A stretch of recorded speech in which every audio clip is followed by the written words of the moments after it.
This week at Interior. Secretary Bernhardt traveled to Arizona this week, joining executive leadership at Marsh Aviation and Tombstone Tactical as they signed the Trump administration's pledge to America's workers.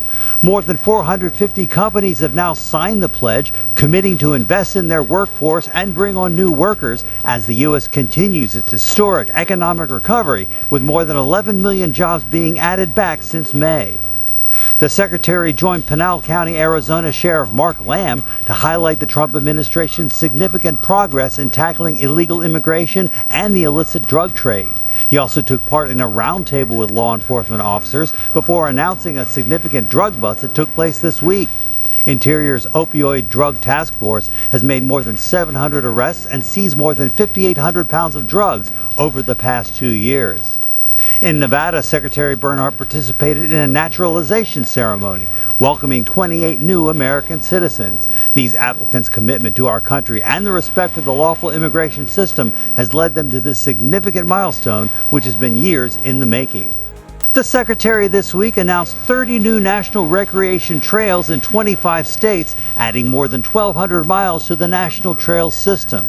The Secretary made the announcement from Lake Mead National Recreation Area, where he designated 76 miles of the Colorado River as a national water trail.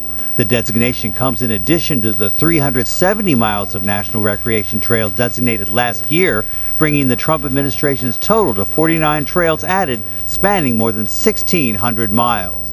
President Trump signed an executive order last week creating the Water Subcabinet, which Assistant Secretary for Water and Science Dr. Tim Petty serves on with other senior officials from the administration.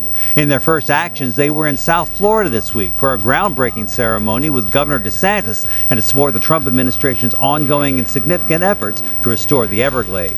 The Bureau of Reclamation this week reopened Hoover Dam to the visiting public. Visitors are now able to take in the spectacular sights atop the dam and access the Mike O'Callahan Pat Tillman Memorial Bridge Plaza and Walkway and the historic Railroad Trail.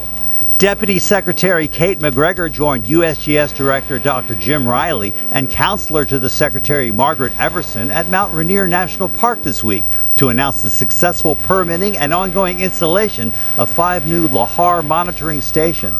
Lahars are the dangerous mud and debris flows set off by volcanic activity. 2 of the 5 stations are complete and have begun transmitting potentially life and property-saving data to scientists from Mount Rainier National Park.